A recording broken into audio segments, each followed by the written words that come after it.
para a gente começar aqui, né, a entender um pouquinho dessa construção, eu usei uma central de exemplo, tá, pessoal? Uma central não muito nova, mas também não muito velha, porque é a melhor central que a gente tem. Ela é a mais didática para a gente trazer isso à tona, né? Tem centrais que hoje são muito pequenas, né, muito compactas, então ficaria difícil a gente explicar bem detalhadamente os blocos ou os circuitos. E tem as centrais mais antigas que também fica inviável, né? A gente não conseguiria, muitas vezes, numa central dessa aqui do Vectra, por exemplo, dá para explicar assim onde é os atuadores, onde é a entrada de sensores, mas ela é uma central mais antiga, não tem, por exemplo, uma comunicação tão sofisticada, é uma central que não possui tantos circuitos integrados assim, né?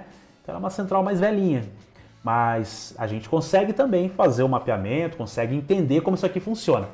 Mas para ficar didática essa aula, né, a gente está usando aqui uma central que eu gosto muito, sou fã dela, né, a 7530, ou né, poderia ser também a 4DF, já usei várias vezes 7GF, que ela tem muito mais dividido os blocos, né, a gente consegue ter uma ideia. Então, inicialmente, a gente pode falar que toda central vai possuir um circuito de alimentação, claro, né? Esse circuito, como o slide mostra, ele é fundamental para inicializar, né, o funcionamento da central. É geralmente composto por capacitores eletrolíticos, diodos e regulador de tensão. Então o que acontece?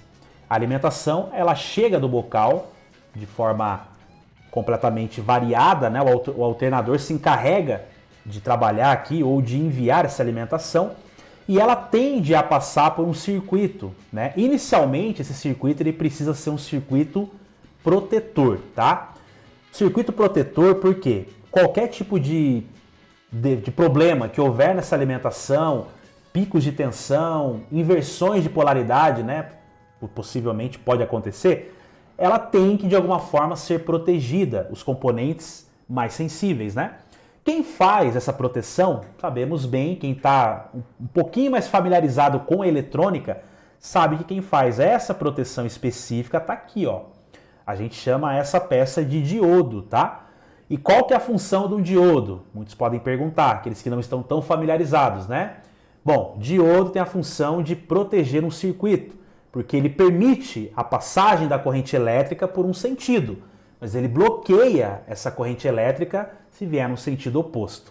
Então, se o camarada inverter a bateria lá por algum motivo, temos uma proteção, né? É óbvio, né? Pode ser que ele sofra com essa intempérie aí, mas a central até certo ponto pode continuar viva ainda. Então temos sim uma proteção muito importante e toda central vai possuir essa proteção através de um diodo. Após essa alimentação então vir no sentido correto, a corrente seguir no sentido correto, essa alimentação tende a vir para um capacitor. Capacitor, a função dele é acumular carga na forma de campo elétrico, tá? Dito de forma muito simples, ele é uma mini bateria ou uma mini pilha recarregável. Então, se por algum motivo tiver quedas ou oscilações de corrente nesse circuito, o capacitor, assim como, pensa lá numa caixa d'água que você tem, por exemplo, na sua casa, né? Então, a água da rua vem, chega até ela, mas se faltar água da rua, ela consegue ainda manter a sua casa com água. O capacitor, claro, não vai manter a central funcionando, mas ela vai manter algumas funções ainda energizadas, né? E proteger contra oscilações de corrente também. Essa é uma função muito importante de um capacitor. Lembrando que todo capacitor como esse nós chamamos de capacitor eletrolítico, porque a construção dele é feita por um material de elétrico, tem um líquido eletrólito lá dentro, enfim, aí eu não vou entrar muito nesse detalhe, mas se você pesquisar como é a construção de um capacitor no YouTube, você facilmente vai verificar.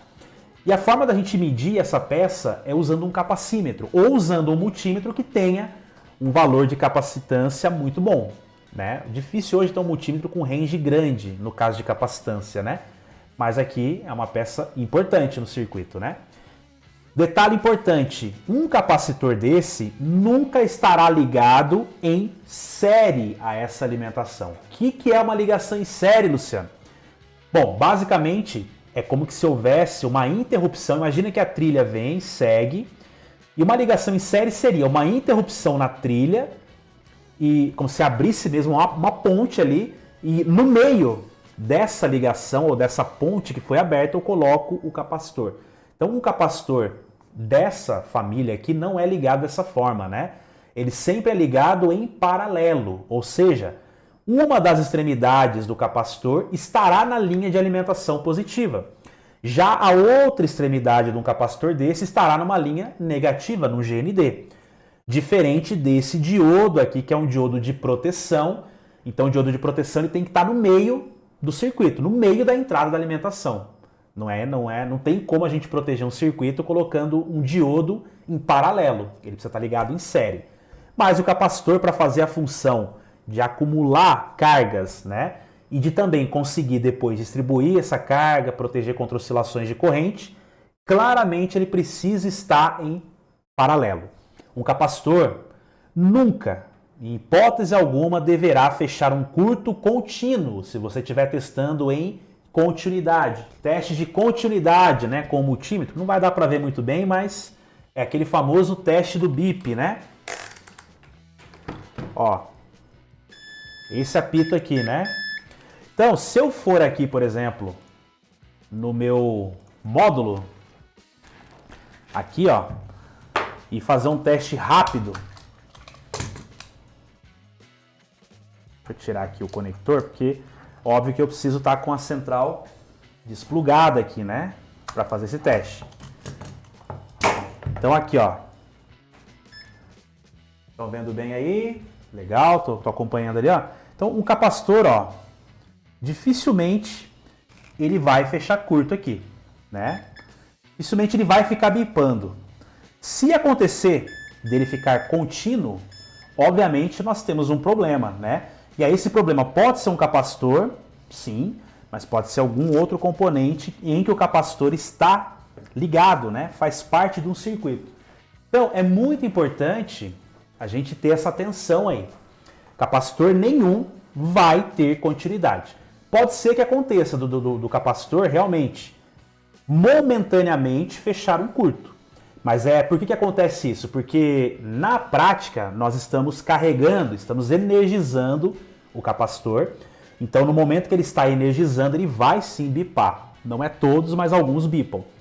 E quando você inverte a polaridade, né, por exemplo, coloca o positivo, a ponta positiva aqui no lado positivo do capacitor e a ponta negativa aqui, ele pode bipar, mas é um bip momentâneo e ele vai parar. Inverteu, claro, a gente vai ter o fato do descarregar do capacitor, então ele vai continuar bipando também, mas por um período de tempo.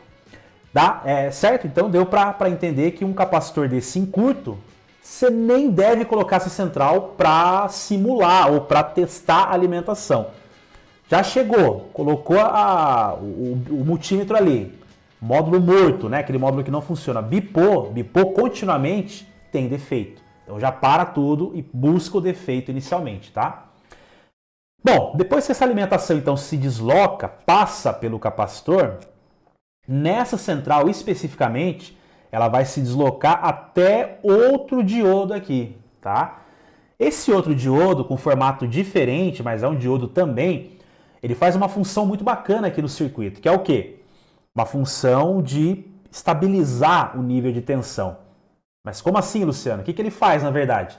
Ele é um diodo Zener. Então, para quem está mais familiarizado com a eletrônica também, sabe que um diodo Zener ele é um componente que tem uma característica muito legal, que é estabilizar, manter uma tensão de trabalho bem estável. Ele é como se fosse um regulador de tensão, um pré-regulador que nós temos nessa placa aqui.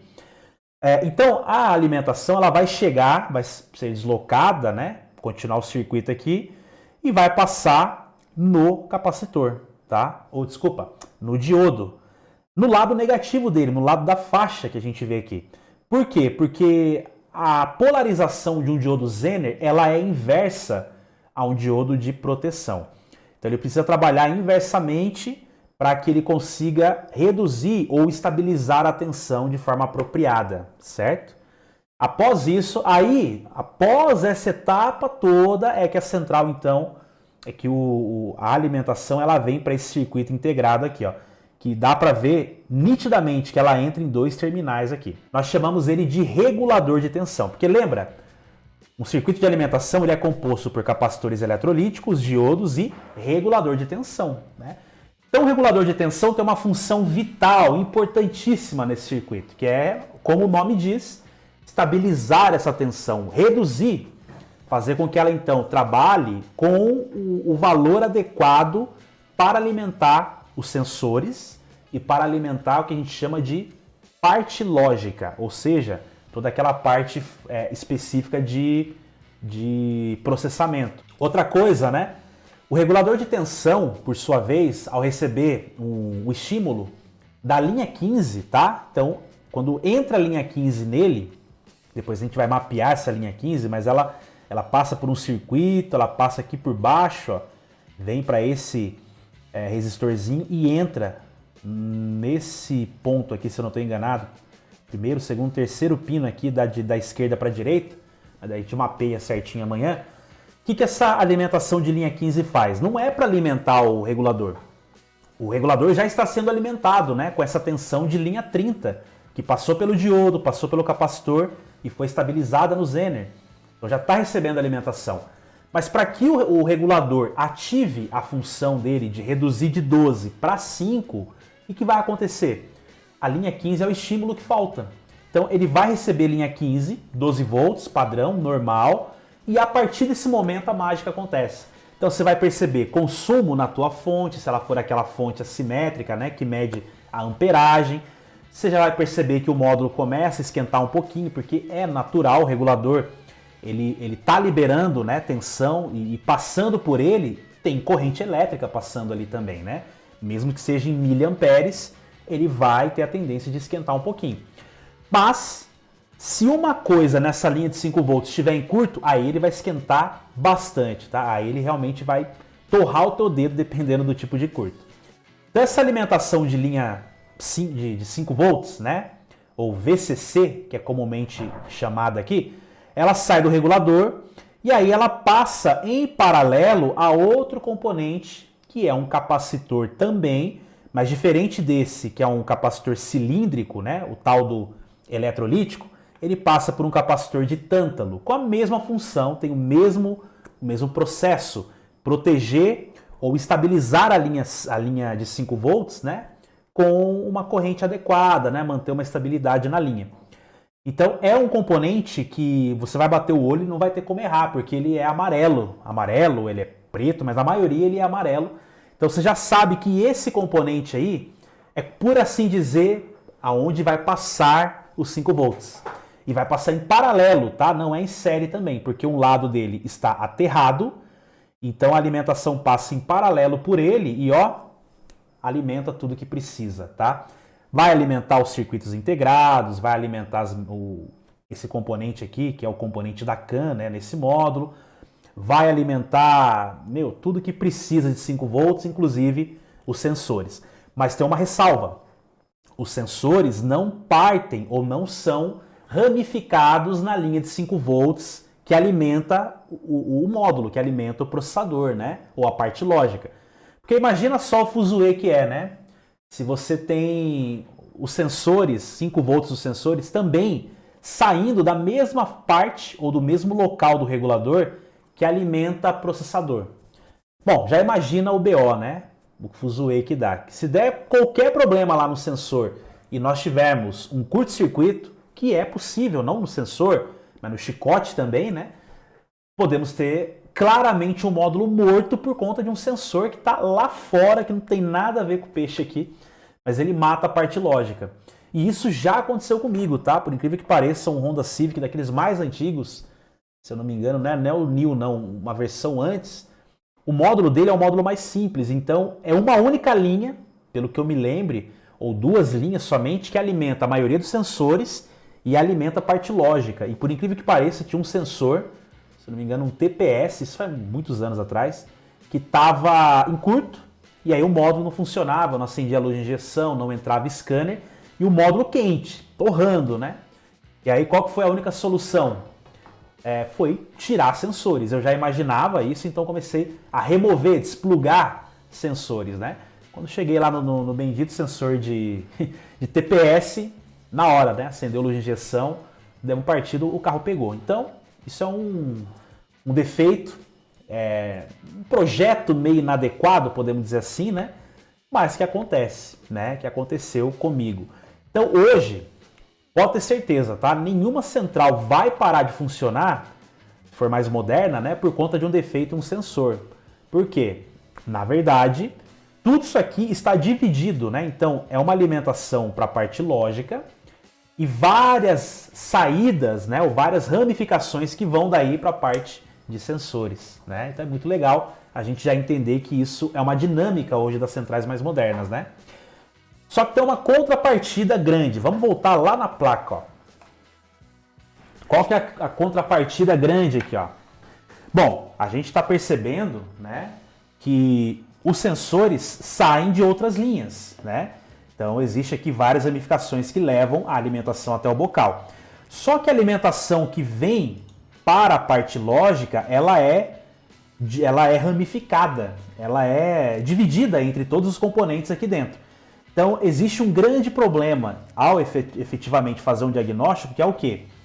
Geralmente, se eu tenho um problema de alimentação ou um curto-circuito em algum circuito integrado, automaticamente eu tenho um módulo morto, se esse curto for na linha de 5 volts. Por quê? Vai acarretar na perda da alimentação para todo o conjunto aqui, para todos os componentes que dependem dessa alimentação. É um grande problema e um grande terror na hora de efetivamente fazer um diagnóstico, porque se você não remover os componentes, não ir tirando os componentes literalmente, como se fosse lá no caso dos sensores que eu comentei, né? Lá eu precisei remover os sensores do carro. Quando o defeito está aqui dentro, eu tenho que remover componentes que têm a mesma ramificação de 5 volts, que recebem a mesma linha de 5 volts. E quer ver como isso é bem claro? Vamos dar uma olhada no multímetro aqui, ó. E vamos colocar aqui, ó. Aqui é a saída de 5 volts pós-regulador. Se eu passar no processador, veja, ó, o processador bipa em vários locais. Então, o processador é a peça mais frágil desse circuito aqui, porque ele tem alimentação para todo lado aqui. Então, o problema que acontecer numa linha de 5 volts, ele possivelmente é o primeiro a ser afetado. Mas acontece de ter outros componentes que tem, ó, alimentação de 5 volts, e se esse cara fechar um curto, ele mata o módulo todo. A memória aqui também, ó, a EEPROM, ela também recebe 5 volts do mesmo lugar. Se der problema nela, módulo morto. O componente aqui, ó, das bobinas, mesma coisa.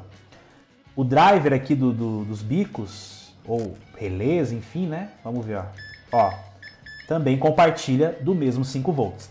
Então isso aqui é para ilustrar, né, para vocês, que normalmente um defeito em algum componente desse é o suficiente para a gente ter um problema generalizado, né, onde a central para literalmente de funcionar. Voltando aqui então, a gente percebe que é algo bastante complexo, por isso que eu estou falando um pouco mais do circuito de alimentação, para vocês entenderem que, como a maioria dos defeitos, ou boa parte dos defeitos, estão, né, nesse circuito aqui, o bom diagnóstico vai fazer a diferença na hora de reparar.